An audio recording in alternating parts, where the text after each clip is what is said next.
وأضاء للدنيا طريقا مشرقا وهدى من الرحمن يهدينا به للصالحات وللمكارم والتقى. السلام علیکم ورحمۃ اللہ وبرکاتہ.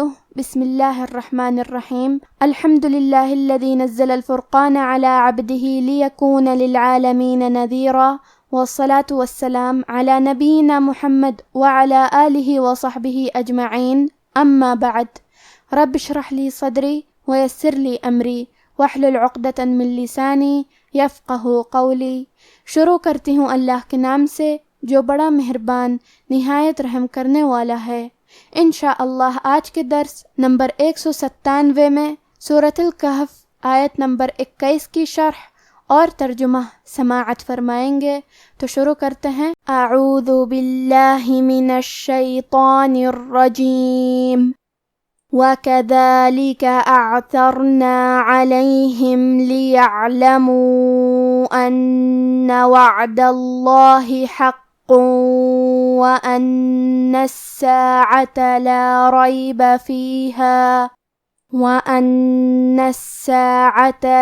رَيْبَ فِيهَا إِذْ يَتَنَازَعُونَ بَيْنَهُمْ أَمْرَهُمْ فَقَالُوا ابْنُوا عَلَيْهِمْ بُنْيَانًا رَبُّهُمْ أَعْلَمُ بِهِمْ قَالَ الَّذِينَ غَلَبُوا عَلَى أَمْرِهِمْ لَنَتَّخِذَنَّ عَلَيْهِمْ مَسْجِدًا. کلمت وَكَذَلِكَ میں حرف دال کی ادائیگی زبان کے سر اور اوپر والے دانتوں کے اندرونی کناروں سے ہے. کیونکہ دال پہ کھڑا زبر ہے تو یہاں مد الف ہے. ہم مد الف کو ظاہر کریں گے. کلمت اعثرنا میں حرف العین کو ہم حلق کے درمیان والے حصے سے ادا کریں گے اور کیونکہ اس پہ جزم ہے لہذا ہمیں عین کو ظاہر کرنا ہے. ثا کی ادائیگی زبان کے سر اور اوپر والے دانتوں کے اندرونی کناروں سے ہے. یہاں حرف الراء ہے اور اس پہ جزم ہے. یہاں را کا حکم ہے تفخیم. ہمیں حرف الراء کو موٹی آواز میں پڑھنا ہے.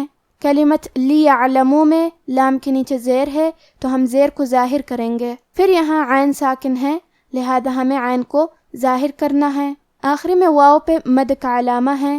یہ مد جائز منفصل ہے اور مد جائز منفصل کا معنی ہے کہ حرف المد پہلے کلمہ کے آخری میں ہو اور اس کی وجہ جو کہ حمزہ ہے وہ دوسرے کلمہ کے شروعات میں آئے. اس مد میں ہم اپنی آواز 2 سے 4 مد کے برابر لمبی کریں گے. کلمت ان میں الف پہ زبر ہے نون پہ بھی زبر ہے تو ہمیں یہ دونوں زبر کو ظاہر کرنا ہے. نون پہ تشدید بھی ہے لہذا ہمیں حرف النون کو 2 حرف کے برابر پڑھنا ہے کیونکہ تشدید کی اصلیت 2 حرف ہے. جیسا کہ یہاں حرف النون ہے تو یہ 2 نون ہیں، نون ساکن اور نون متحرک. کلمت وعدہ میں حرف العین کو ظاہر کریں گے اور اسے جزم سے پڑھیں گے. آخری میں کیونکہ دال پہ زبر ہے لہذا ہمیں لفظ الجلالہ مطلب کلمت اللہ کے لام کو موٹی آواز میں پڑھنا ہے. وعد اللہ. کلمت حق میں حا کو ہم حلق کے درمیان والے حصے سے پڑھیں گے. پھر یہاں حرف القاف ہے. قاف کی ادائیگی زبان کے جڑ اور تالو کے نرم حصے سے ہے. کیونکہ قاف حروف تفخیم میں سے ہے لہذا ہم یہ حرف کو موٹی آواز میں پڑھیں گے. قاف پہ تشدید بھی ہے تو ہم یہ حرف کو 2 حرف کے برابر پڑھیں گے. اگر ہم یہ کلمہ پہ رکتے ہیں تو قاف پہ تشدید سے رکیں گے، لیکن یہ کلمہ کو پوری آیت کے ساتھ ملا کے پڑھے تو کیونکہ اس پہ تنوین پیش ہے. پھر حرف الواو آتا ہے. کلمت وَأَنَّ واو حروف الادغام بغنہ میں سے ہے اور ادغام کا معنی ہے حرف کو حرف میں داخل کرنا. تو ہم یہ تنوین کو واو میں ملا کے غنہ اور تشدید کے ساتھ یہ حکم کو ادا کریں گے. حق وَأَنَّ. کلمت ان میں نون کے تشدید کو ظاہر کریں گے. کلمت الساعہ میں بھی سین پہ تشدید ہے تو ہمیں 2 حرف کے برابر سین کو پڑھنا ہے. کلمت ریبہ میں حرف الراء پہ زبر ہے لہذا یہاں را کا حکم ہے تفخیم. ہم حرف الراء کو موٹی آواز میں پڑھیں گے. کلمت اذ میں یہاں دال ساکن ہے لہذا ہمیں دال کو ظاہر کرنا ہے. کلمت یتنازعون میں یا پہ تا پہ نون پہ تینوں پہ زبر ہے تو ہم یہ تینوں زبر کو برابر سے ادا کریں گے. کلمت فقالو میں یہاں حرف القاف ہے اور اس کے بعد مد الف ہے۔ مد الف اپنے پیچھے والے حرف کا حکم لیتا ہے تفخیم میں اور ترقیق میں، تو کیونکہ اس کے پہلے قاف کا حکم ہے تفخیم، لہذا ہمیں قاف کو اور مد الف کو دونوں کو موٹی آواز میں پڑھنا ہے۔ فقالو، کلمت ابنو کی شروعات میں الف ہے لیکن یہ حمزۃ وصل ہے، لہذا ہمیں حمزہ کو ظاہر نہیں کرنا ہے۔ کلمت فقالو کے بعد حرف الباء کو پڑھیں گے۔ فقالوا ابنو، کلمت ابنو میں یہاں با پہ جزم ہے، لہذا ہمیں با کو قلقلہ سے پڑھنا ہے، اور قلقلہ کا معنی ہے حرف ساکن کو ہلانا، تو ہم با کو ہلاتے ہوئے یہ کلمہ کو پڑھیں گے۔ فقالوا ابنو، کیونکہ نون پہ پیش ہے اور اس کے بعد واو ساکن ہے تو یہاں مد واو ہے، ہم اپنی آواز دو مد کے برابر لمبی کریں گے۔ کلمت علیہم کے آخری میں میم ساکن ہے، پھر حرف البا ہے۔ کلمت بنیانہ، با حروف الاخفاء الشفوی میں سے ہے اور اخفاء کا معنی ہے چھپا دینا، تو ہم میم ساکن کو چھپاتے ہوئے اور غنہ کے ساتھ یہ حکم کو ادا کریں گے۔ علیہم بنیانہ، کلمت بنیانن کے آخری میں نون پہ تنوین زبر ہے، اگر ہم یہ کلمہ پہ رکتے ہیں تو تنوین زبر پہ مد الف سے رکیں گے، لیکن یہ کلمہ کو پوری آیت کے ساتھ ملا کے پڑھے تو کیونکہ نون پہ تنوین زبر ہے، پھر حرف الرا ہے۔ کلمت ربہم، را حروف الادغام بغیر غنہ میں سے ہے، تو ہم یہ تنوین کو را میں ملا کے بغیر غنہ سے لیکن تشدید کے ساتھ یہ حکم کو ادا کریں گے۔ بنیان ربہم، کلمت ربہم میں را کا حکم ہے تفخیم، لہذا ہمیں را کو موٹی آواز میں پڑھنا ہے اور با کے تشدید کو ظاہر کریں گے۔ کلمت قال میں قاف کو اور مد الف کو دونوں حرف کو موٹی آواز میں پڑھیں گے۔ کلمت غلبو میں غین کی ادائیگی حلق کے اوپر والی حصے سے ہے، غین حروف تفخیم میں سے بھی ہے، تو ہم یہ حرف کو موٹی آواز میں پڑھیں گے۔ کلمت علا میں لام کے بعد کھڑا زبر ہے اور اس پہ مد کا بھی علامہ ہے، کیونکہ یہ مد جائز منفصل ہے تو ہم اپنی آواز 2 سے 4 مد کے برابر لمبی کریں گے۔ کلمت امرہم میں را کے نیچے زیر ہے، لہذا یہاں را کا حکم ہے ترقیق، ہمیں حرف را کو پتلی آواز میں پڑھنا ہے۔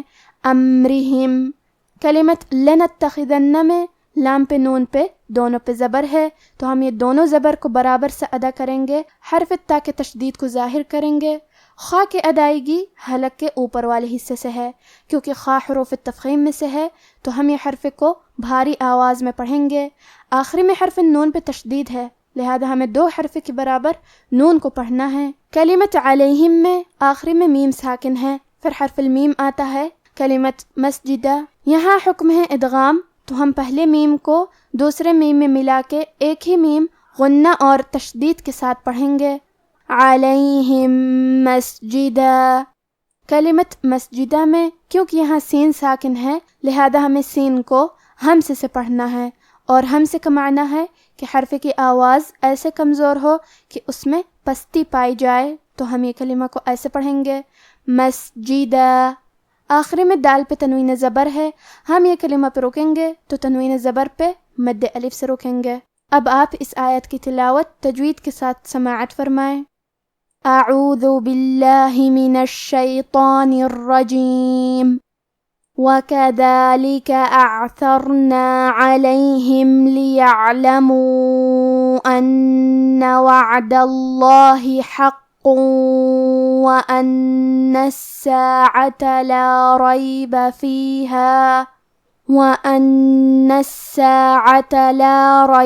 فِيهَا إِذْ يَتَنَازَعُونَ بَيْنَهُمْ أَمْرَهُمْ فَقَالُوا ابْنُوا عَلَيْهِمْ بُنْيَانًا رَبُّهُمْ أَعْلَمُ بِهِمْ قَالَ الَّذِينَ غَلَبُوا عَلَى أَمْرِهِمْ لَنَتَّخِذَنَّ عَلَيْهِمْ مَسْجِدًا۔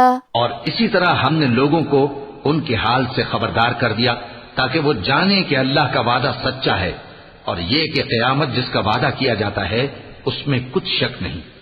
اس وقت لوگ ان کے بارے میں باہم جھگڑنے لگے اور کہنے لگے کہ ان کے غار پر عمارت بنا دو۔ ان کا پروردگار ان کے حال سے خوب واقف ہے۔